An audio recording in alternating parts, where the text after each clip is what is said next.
اور یہ پوچھے کہ جی چندنا ریڈی صاحب جو کیبنٹ رینک کے اچھے آدمی ہیں، وہ سلجھے ہوئے آدمی ہیں، وہ ہیڈ ہیں اس کے، ان کے ذمہ ہیں یہ سب چیزیں، یا پھر ان کے آفیشلس بھی ہیں، آپ ان سے اصرار کیجئے کہ یہ چیزیں ہیں، آپ اس کو دیکھیے، اور میں سمجھتا ہوں کہ آپ کا مسئلہ حل ہو جا سکتا ہے، چونکہ آپ کو کمپنسیشن دیا جانا ہے تو پھر آپ کا جو زمین کا جو پیکٹ ہے وہ آپ کو حوالے کر دینا ہے، یہ دو چیزیں ہو سکتی ہیں، یا پرجا بانی میں آپ دیکھیے، جا کر دیکھیے، اس کے بعد بولیے، اگر کچھ معاملہ اگر بڑھتا ہے تو ٹھیک ہے، نہیں تو آپ کے لیے عدالت کے دروازے کھلے ہیں، خیر وہ لمبا ہوگا عدالت کا دروازے کا، تو اس میں آپ، کیونکہ ریونیو کا ڈپارٹمنٹ وہ سول میٹرز بہت زیادہ طویل چلا جائے گا، طویل ہو انصاف جائے رسانی تک تو جو ہے۔ بہتر یہ ہے پرجا وانی میں آپ جائیے، انشاءاللہ حل ہو بیگم جائے گا، پیٹ۔ ہاں بیگم پیٹ میں جائیے اور ملیے ان سے، جی چندنا ریڈی صاحب ہیں، اچھے جی آدمی، چندنا ریڈی، جی جی۔ چندنا ریڈی اچھے آدمی ہیں، کیبنٹ رینک ہے ان کا، انہوں بھی رہتے ہیں عام طور پر، تو ان سے ملیے، پھر بولیے نہیں تو ان سے ملنے کا کون سا وقت ہوتا ہے، ان سے پرسنلی ملیے ان سے۔ ٹھیک ہے، انشاءاللہ جو ہے مسئلہ حل ہو جائے گا۔ ناظرین ایک چھوٹا سا یہاں پر ہم بریک لیں گے، بریک کے بعد آپ کے کالز بھی پروگرام میں شامل کریں گے، اور جو موضوعات ابتدا میں ذکر کیے گئے اس پر بھی بات ہوگی۔ ایک چھوٹا سا بریک لیتے ہیں، بریک کے بعد دوبارہ حاضر ہوں گے۔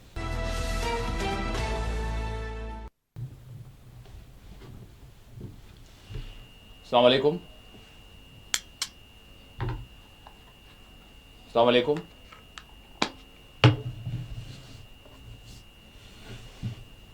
لائن کنیکٹ تو ہے لیکن شاید آواز نہیں مل رہی ہے، یا پھر ہو سکتا ہے بعض کالرز یہ بھی کرتے ہیں۔ ہم گزارش کریں گے کہ جب کال کریں تو پھر توجہ پوری رہے اور آپ کا کال جو ہے ہم شامل کر سکیں، ادروائز کال کٹ جائے گا، پھر ٹائم بھی ویسٹ ہوگا، اور پھر جو ہے دوسروں کو بھی جو ہے موقع نہیں ملے گا۔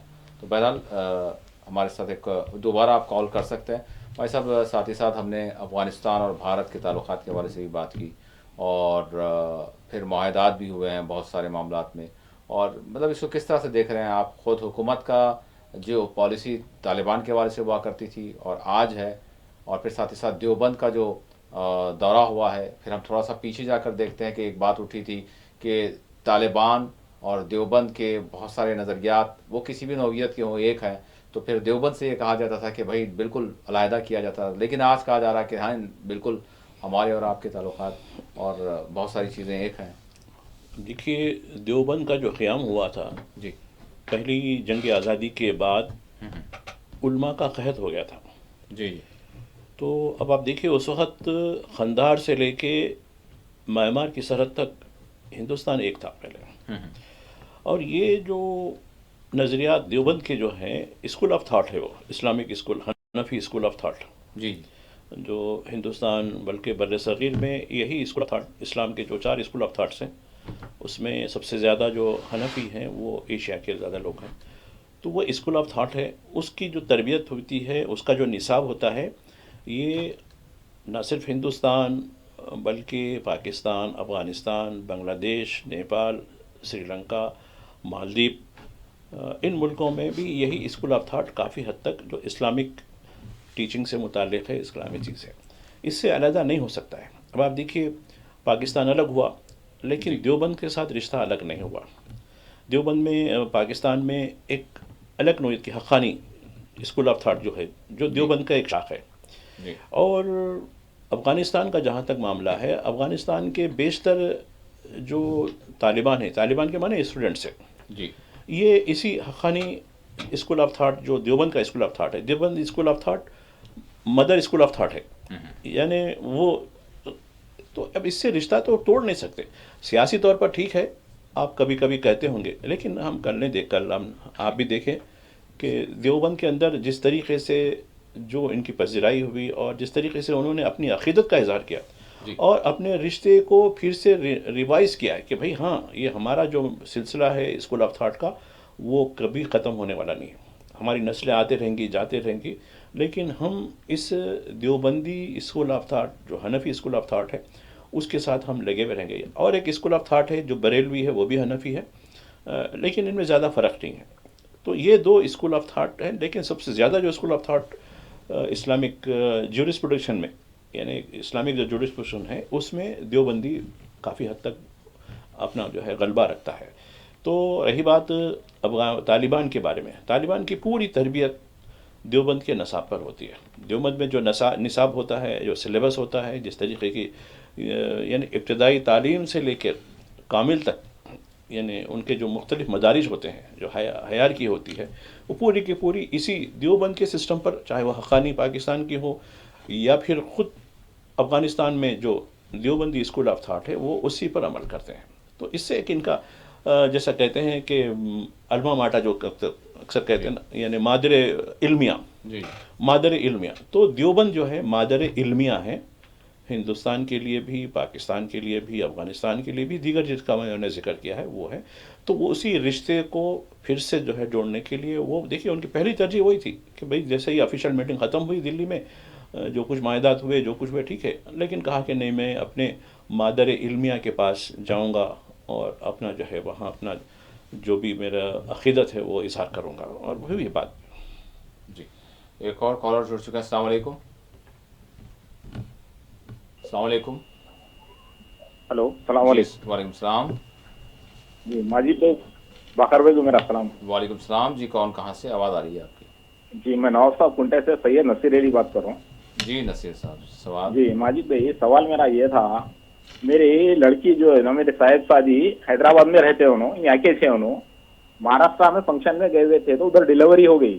ڈیلیوری ہونے کے بعد میں وہ دواخانے کی جو سلپ ملی اس سے جو ہے تو یہ حیدرآباد کا برتھ سرٹیفکیٹ نہیں بن رہا اپنے کو. اگر برتھ سرٹیفکیٹ ادھر مہاراشٹر میں بنائے تو ادھر نام غلط آ رہا ہو. جیسا کہ میرا نام سید نصیر علی ہے تو وہاں پہ نصیر سید علی آ رہا، تو بچے کا نام بھی ویسی چاہ رہا، بچے کے والد کا نام بھی ویسی چاہ رہا ہو. اب وہ دواخانے کی سلپ لے کے آئے کہ ہم یہاں بلدیا میں گئے تو یہ لوگ بول رہے یہاں پہ نہیں بناتے بھائی، مہاراشٹر میں بنا لو.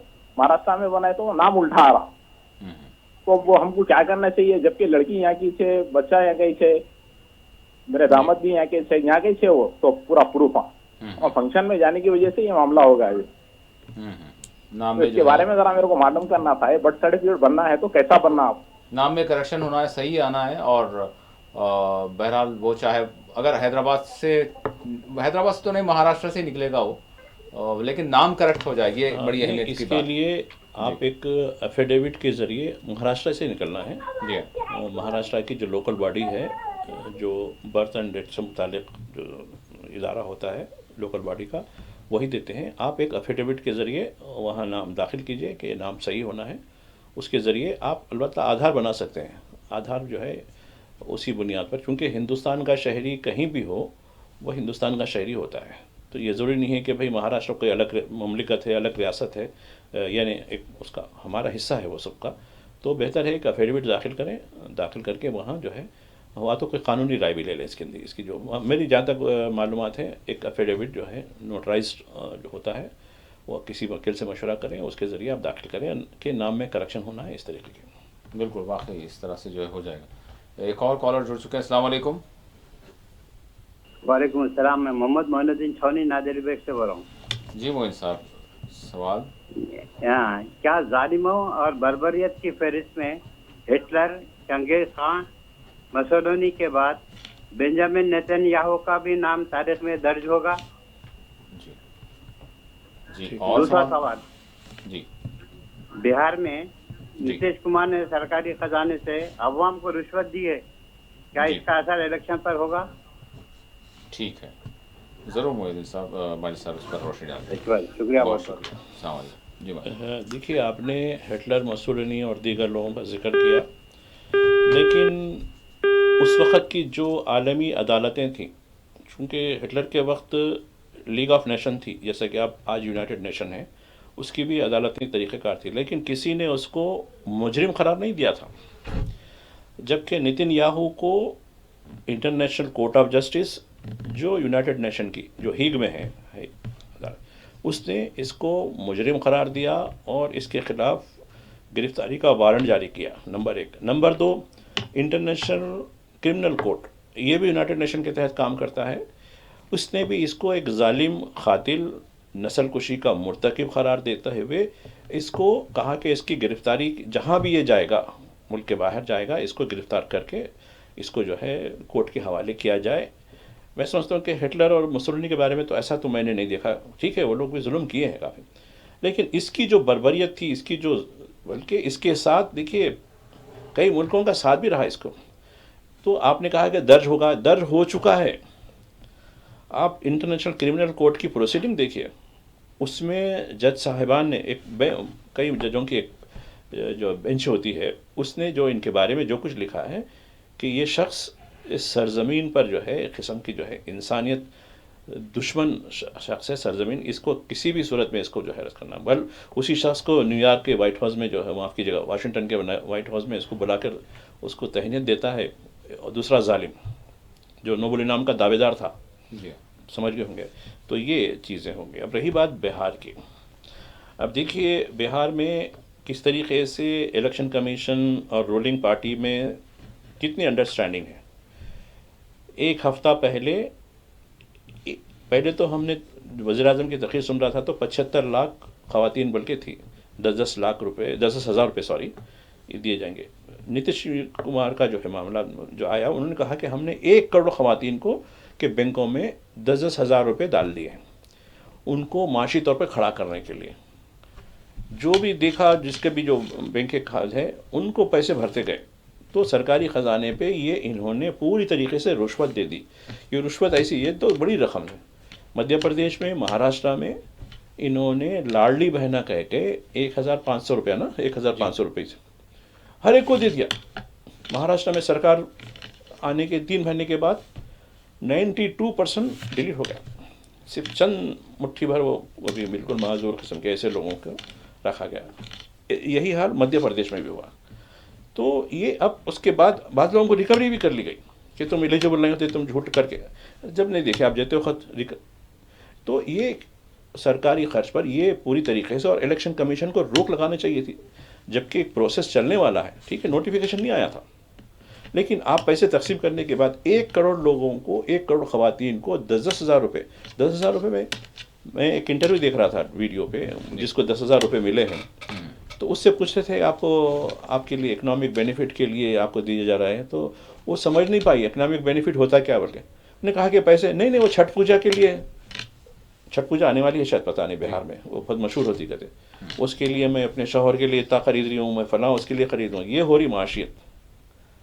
یہ جو ہے یعنی بتا رہا ہوں. اور تقریباً خیر اس نے چند عورتوں سے بات تو سب یہی بولے ارے چھٹ پوجا کے لیے پیسے ملے بھائی ہم کو، وہ ہم فلاں ساڑی خریدیں گے، اس کی ساڑی خریدیں گے، اس کا جو ہے کریں گے، شوہر کے لیے کچھ کرتے پتہ نہیں کیا کیا. تو وہ جو ہے وہ ایک دم کھڑی بولی میں وہ سمجھ میں نہیں آیا میرے کو، مگر یہ سمجھ پایا کہ ہاں یہ پیسے جو ہے کوئی معاشیت کے لیے نہیں ہے، ان کو جو ہے عیش و عشرت کے لیے تو کھانے کے لیے چھٹ پوجا بنانے کے لیے دیے گئے. تو یہ ایک بدترین ہے. الیکشن کمیشن کو اس میں پورے طریقے سے رول کس حد تک ہے آپ بہتر سمجھ سکتے ہیں. میں تو کہہ دوں گا کہ رول مجرمانہ ضرور ہے لیکن جب مجرمانہ کا لفظ ہم استعمال کریں گے تو الیکشن کمیشن بولے گا ارے ہمارے پر توہین ہوگی ہماری. تو خیر ہم کسی کی توہین کرنا بھی نہیں چاہتے لیکن حقیقت اپنی جگہ ہے. ایک اور کالر ہمارے ساتھ جڑ چکے ہیں. السلام علیکم. السلام علیکم. ہلو جی السلام علیکم. ہلو السلام علیکم. وعلیکم السلام. کل یعنی سیٹرڈے کے دن، شنیچر کے دن عبد الماجد صاحب ہمارے اخبار میں کہہ رہے تھے کہ افغانستان بھی بہت مالا مال ملک ہے. میں 6 سال سے امریکہ میں دیکھا ہوں اور دبئی میں دیکھا ہوں، سنا ہوں چینلوں پہ کہ سعودی عربیہ سے زیادہ جو ہے نا سب مالا مال ملک جو ہے نا افغانستان ہے. سعودی عربیہ سے زیادہ مالا ملک جو ہے نا دولت معدنیات میں افغانستان ہے. یہ میں نے سنا ہوں. اور اصل مدعا یہ ہے کہ یہ میرا اپنا آج کا جو سوال ہے، میرا اپنا ماننا ہے، میرا جائزہ ہے، انالیسس ہے. آئی بلیو ان فرم کہ بہت سارے شہر حیدرآباد کے مساجد میں جمعے کا خطبہ نہیں ہوتا، درس ہوتا، بیان ہوتا، واعظ ہوتا، تقریر ہوتی. اور یہ بھی علم ہے کہ جمعے کا خطبہ حالات حاضرہ پر تبصرہ ہوتا، آج کل کے حالات پہ تبصرہ، اور اس کے دوران میں جو ہے نا ہم قرآن اور روشنی حدیث کی روشنی میں اور صحابہ کی زندگی میں ایسا کچھ ہوا تھا، اس پر جو تبصرہ اور بیان ہوتا ہے. مجھے اس پر خلاصہ چاہیے اور امید کرتا ہوں کہ ایسی آپ کا ماجد صاحب کا جواب جو ہے نا بہت ساری ذمہ داران اسلام کے کانوں تک پہنچے گا. بہت شکریہ. السلام علیکم. شاکر مچرآباد سے. وعلیکم السلام. دیکھیے قدرت نے بعض علاقوں میں پوشیدہ دولت رکھی ہے. یہ دولت ریئر ارتھ منرلز کی حیثیت سے. افغانستان میں جو پہلے جو ہے سائنس ٹیکنالوجی کا معاملہ اتنا نہیں تھا لیکن ابھی وہاں جو طبقات الارض یعنی اس کی طرف سے جو کھوج کی جا رہی ہے تو ریئر ارتھ منرلز وہاں کافی ہیں.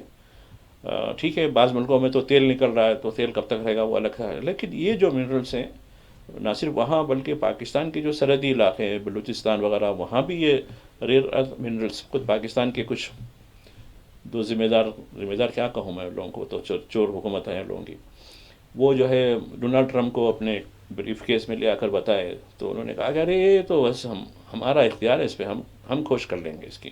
تو خیر جو بھی ہوا معاہدہ ہوا، اس کے بعد وہ ہندوستان کو چھوڑ کر پاکستان کی تاریخ میں لگ گیا وہ، تو خیر وہ الگ سوال ہے. لیکن افغانستان کی جہاں تک بات ہے، اب دیکھیے جس ملک میں سلاجید ملتی ہے، اب دیکھیے سلاجید اب لوگ واقف بھی نہیں ہیں. پہلے میں بچپن میں وہ اشتہارات دیکھتا تھا، مطلب پرانے اخبارات میں سلاجید، تو مجھے بڑی توجہ ہوتی تھی. اب مجھے اتنا سلاجید کی سے جو محنت سے نکالی جاتی تھی جو چیزیں ہوتی تھیں، اب آپ دیکھیے اب جتنے ڈرائی فروٹس آتے ہیں، ڈرائی فروٹس کی قیمتیں دیکھیے آپ، چونکہ کتنی مشکل سے ہمارے پاس آتی ہیں. جبکہ آپ کو یاد ہے میں اس سے پہلے بھی ذکر کر چکا ہوں، کابلی والا ایک افسانہ تھا علی عباس حسینی کا مشہور، اس میں دیکھیے آپ کابلی والے کس طریقے کے ہندوستان میں آ کر، اور مجھے وہی دکھا جو امیر خان متقی جس ایکسنٹ میں جو انہوں نے بات کی، مجھے وہ کابلی والا کا کردار یاد آیا. کابلی والا یعنی کابل سے تعلق رکھنے، تو افغانیوں کو بولتے تھے. اور مجھے یاد ہے آپ بچپن میں نہیں بنا شعور بھی آ گیا تھا میرا، آبٹس کے پاس ایک ہوٹل تھی، اب وہاں موچی کی دکان ہے، موچی بلکہ بڑا شو روم ہے وہاں ہے پہلے، وہاں افغانی بیٹھتے تھے بڑے بڑے خوبصورت بڑے چہروں کے، وہ خاص کر پیسوں کا معاملہ چلتا تھا لوگوں کا، تو ہم لوگ بھی دیکھتے تھے ملتے تھے جب میں خیر نظام کالج میں کچھ تھا تب. تو یہ بڑی تعداد میں تھے ہمارے پاس. افغانستان سے ہمارا رشتہ بہت عظیم ہے، تو یقیناً آپ کی بات بالکل حق بجانب ہے. اور جہاں تک دیکھیے یہ جو اب آپ دیکھیے حضور پاک کی زندگی میں مسجد نبوی میں جتنے خطبات ہوتے تھے وہ کوئی رسمی خطبات نہیں ہوتے تھے، اور آج ہماری مساجد میں صرف رسمی خطبات ہوتا ہے. وہی ایک فلاں وقت کون سے مہینے میں کون سی چیز پڑھنا ہے، ربیع الاول کے مہینے میں کون سا خطبہ رہتا، ربیع ثانی کے کون سا خطبہ، رمضان میں کون سا خطبہ ہوتا، وہ ایک لکھت میں مطلب ہوتا. تو اس کو خیر اب تو کئی لوگ بنا کسی کتاب دیکھے کے پڑھ لیتے ہیں، لیکن یہ روایت نہیں ہوتی. ہم کو معاملے کے بارے میں تو یقیناً ایک سنت ہوتی ہے. آپ نے کہا کہ حالات حاضرہ کے ساتھ خطبہ ہونا. اور دیکھیے اسلام میں دیکھ رہا تھا ابھی کچھ دیر پہلے کسی نے میرے کو ایک چیز بھیجائی ہے، وہ ایک یو ایس کے کچھ یوٹیوبرس کی ہے، اس میں کہا کہ کمیونیکیشن کا سب سے اہم جو نیٹ ورک تھا وہ 1400 سال پہلے حضور پاک صلی اللہ علیہ وسلم نے شروع کیا تھا. کہ ایک چیز چلی جاتی ہے تو اس کا جو ہے ہر ہفتہ جو یعنی جیسے جمعہ ہوتا ہے تو اپڈیٹ کی جاتی تھی. اس وقت کمیونیکیشن کے ذرائع اتنے نہیں تھے، اور آج کمیونیکیشن کے ذرائع اتنے ہو گئے، لیکن پھر بھی ہم جو چیزوں سے محروم ہیں جو ہم کو بتائیں. تو بہتر یہ ہے کہ جو بھی ہمارے ادارے ہیں، چاہے وہ دیوبندی اسکول آف تھاٹ ہو، نظامیہ اسکول آف تھاٹ ہو، بریلوی، اب لوگ اکثر کہتے ہیں کہ نظامیہ کے لوگ بریلوی اسکول آف تھاٹ کے ہیں، نہیں میں نہیں سمجھتا، چونکہ یہ بہت اعتدال پسند لوگ ہوتے ہیں. نظامیہ کا جو اسکول آف تھاٹ ہے وہ بھی حنفی ہے، حنفی میں بھی کئی قسم کی جو ہے چیزیں ہیں، لیکن ان کی جو جورسپروڈکشنس ہے تو یہ اس سلسلے میں چونکہ دکن میں ان کا بڑا اثر ہے نظامیہ کا، تو یہ اگر ہاں ویسے بھی دیوبندی کا بھی کافی بڑا اثر ہے یہاں. تو یہ لوگ یہ سمجھیں کہ نپے تلے جو پہلے سے ہی ایک لکھے ہوئے خطبات رسمی خطبات ہے، اونلی رسمی خطبات، اس سے کچھ نہیں، کیونکہ جمعے کا خطبہ ہونا بغیر خطبے کے جمعہ نہیں ہوتا، وہ لحاظ سے چلا جا رہا ہے. تو اس میں دیکھیے آپ جیسے جہدکار ہوں یا پھر ہمارے میڈیا کی طرف سے بھی ہو، لیکن اگر اب بات کچھ ایسی ہو تو علماء کرام کو بھی بڑی تکلیف ہو جاتی ہے. بھائی ہم کو آپ مشورہ دیتے ہو، تو خیر ہم تو چھوٹے سے طالب علم ہیں ان کے سامنے، مفتی صاحبان کے سامنے، لیکن یہ بات وقت کی ضرورت ہے کہ ہم آگاہ کریں لوگوں کو. اور ایک چیز میں دیکھ رہا ہوں کہ لوگ خطبے کم سنتے ہیں، عین نماز کے وقت جا کے شامل ہو جاتے ہیں، خطبے میں نہیں بیٹھتے لوگ. کئی مسجد میں میں جہاں بھی جاتا ہوں تو جو خطبے کے وقت بالکل محدود تعداد ہوتی ہے، جب بالکل وقت 5 منٹ قریب آتا ہے نماز کو ٹھہرنے والے ہیں تو دب سب آتے. مقصد کیا ہے؟ کیوں خطبے میں شامل نہیں ہوتے، یا خطبے سے پہلے جو بیانات ہوتے اس میں شامل کیوں نہیں ہوتے؟ تو خیر وقت کی کمی ہوں گی یا نہیں ہوں گی، لیکن کاہلی بھی تو اپنی چیز ہے. تو ہمارے لوگوں میں بھی شعور بیدار کرنا ہے کہ ہاں جائیے خطبے میں بیٹھیے، خطبہ بھی عبادت کا ایک حصہ ہے. خطبہ سننا ضروری ہے. خطبہ تو نہیں سنتے, نماز 5 منٹ پہلے آ جاتے ہیں, جب تکبیر ہوتی ہے زر پڑھ کے شامل ہو جاتے ہیں. تو یہ دو طرز ہے. ایک تو ہمارے جو ائمہ کرام ہیں یا خطیب صاحبان ہیں, ان کو اورینٹیشن کی ضرورت ہوتی ہے. حالانکہ میں چھوٹا منہ بڑی بات ہوگی میرے لیے, لیکن بتانا یہ ضروری ہے. دوسرا, ہمارے لوگ جو ہے جس طریقے سے عین وقت پر جا کے نماز میں کھڑے ہو جاتے ہیں, اس سے ٹھیک ہے آپ کی عبادت تو ہو جاتی, لیکن اخلاص نہیں رہتا آپ کا. یہ بھی ہے, ٹھیک ہے فرض ہو گیا, ادا ہو گیا, آپ کا خدا کا معاملہ ہے, جو بھی ہوگا قبول ہوگی نہیں ہوگی وہ الگ سوال ہے, لیکن جو اخلاص کی جو بات ہوتی ہے اس کو بھی ہم کو سمجھنے کی ضرورت ہے. ایک اور کالر جڑ چکے ہیں. السلام علیکم.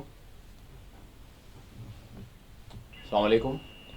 جی وعلیکم السلام. جی میں شکیل جی کی بات کر رہا ہوں, senior Bibi Fatima colony road Hyderabad سے. جی صاحب ایک 2-3 سال ہے, میں ایک یہ پہلا یہ بولنا چاہوں گا, یہ چورستے بند کیوں کر دینا, جیسا چوک کا چورستہ ہے, یہ دوسرے بازار گھاٹ کے چورستے, یہ ایزی موو ہوتی نا بھائی ٹریفک. آپ جا کے یو ٹرن لینے جاؤ بولے تو پوری 4 گلیوں کا یو ٹرن آ رہا پورا لوگوں کو. ارے بھائی آپ چورستے بند کر دے رہے, بازار کا جہاں اماواری مسلی کا مندر ہے وہ مندر کا جو ہے تو پرنام کرتے ہوئے جاؤ بلکہ وہاں پر وہ بند کر دی رہے, وہ اپنی سہولت کے لیے. جہاں مسجد ہے وہاں نہیں کر رہے آپ, یعنی بھید بھاؤ کا کام بھی کو کر رہے ہیں. بھائی آپ ٹریفک کو موو ہونے تو چوک کرنے سے بند کر دیے, رومان ہوٹل کرنے سے یو ٹرن لے کے آنا کرتے, رنگ روڈ کے بھی بند کر دیے, گڈی ملکا پور کرنے سے تو آپ چھوٹے چھوٹے یو ٹرن لیتے جلدی ٹرن آتے گاڑیاں, چورستے بند کر دے رہے ہیں آپ.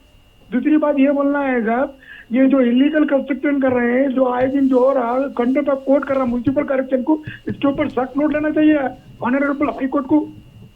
جو کئی وہ ہے آپ جو انلیگل کنسٹرکشن ہے جو بھی ہے آپ کر رہے ہیں یہ بھی کرو, اور گھروں کے سامنے ایسے گاڑیاں لگا دے رہے صاحب, گاڑی موو ہونا مشکل ہو رہا ہے بیچارے صحیح لوگوں کو, عورتوں کو, پریگننٹ لیڈیوں کو مشکل ہو جا رہا.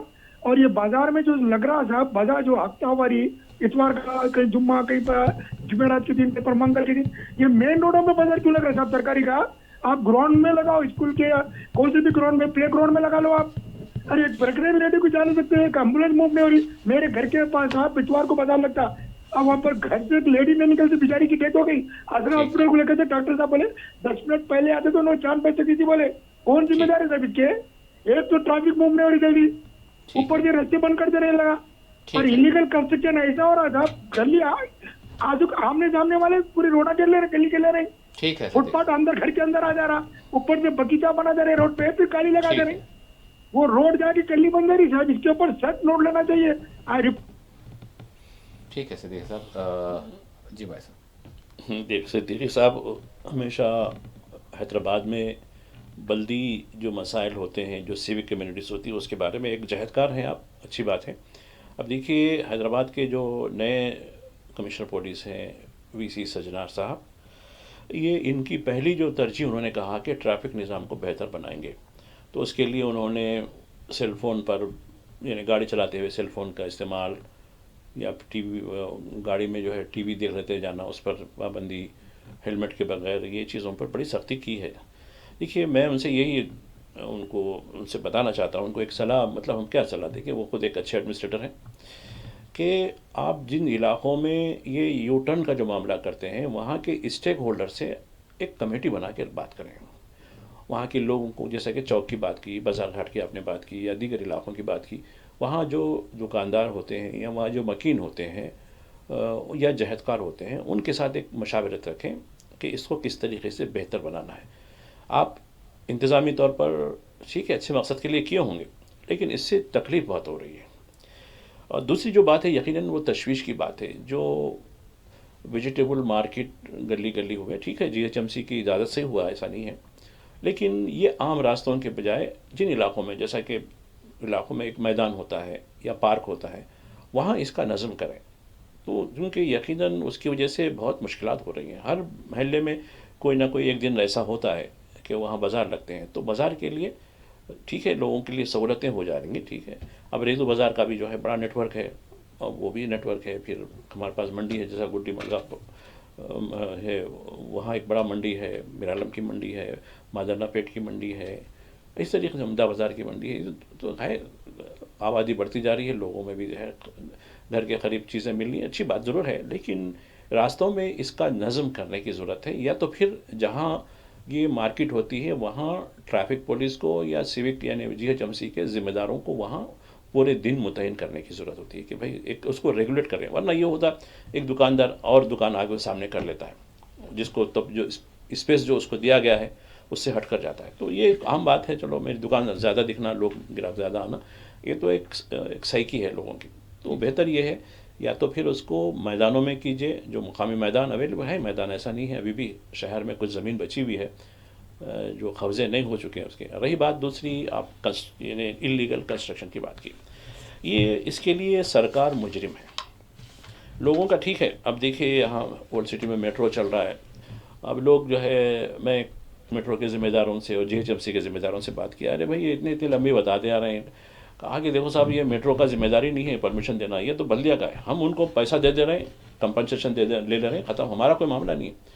اب یہ 5 منزلہ 6 منزلہ جو کچھ بنانے جا رہے ہیں، یہ ان کا اور بلدیہ کا معاملہ ہے، بلدیہ کی ٹاؤن پلاننگ کا معاملہ ہے. تو خیر پرمیشن کئی لوگوں کا نہیں ہے، لیکن سرکار مجرم اس لیے ہے، وہ کچھ عرصے کے بعد اس کو پیسوں کی ضرورت ہوتی تو کیا کرتی، بلڈنگ ریگولیشن اسکیم نکالتی، جیسا کہ لینڈ یعنی ریگولیشن اسکیم کے تحت وہ بھی نکال کے کرتی ہے. ٹھیک ہے بھائی، آپ بنا لیے، ٹھیک ہے بنا لو، چلو اتنا ہم کو پینالٹی دے دو، اتنا پیسہ کتنا ہوا، ٹھیک ہے ہم دیکھ لیتے سروے، اتنا نکال دو، اتنا پیسے کر دو. تو خیر وہ سرکار میں کتنا پیسہ جاتا، پھر ٹاؤن پلاننگ میں کتنا پیسہ جاتا آفیشلس کو، یہ تو ہم سے بھی کئی واقعات ایسے ہوئے لوگوں کے. حالانکہ میں ارے بہت سے لوگوں کو کہ نہیں آپ مت دیجیے پیسے، اتنا ہی دیجیے، نہیں ہے تو وہ جو پیسہ جو جس طرف ادر طرف دینا چاہ رہے ہیں، میں یہ ACB کا نمبر ہے، ان کے ذریعے دے لو، آپ کیوں دیتے پیسے؟ ارے نہیں صاحب وہ بھی چلے جائیں گا. نہیں، لوگوں میں بھی خوف ہے، رشوت دیے تو جلدی کام ہو جاتا ہے. تو جب تک ہم شہریوں کو با اختیار نہیں بناتے، ان کو شعور والا نہیں بناتے، یہ چیزیں تو چلتی رہیں گی. جی ہمارے صاحب 1 منٹ ہے ہمارے پاس. تلنگانہ کے حوالے سے لوکل باڈیز، انتخابات اور تحفظات کے حوالے سے بالکل اختصاراً.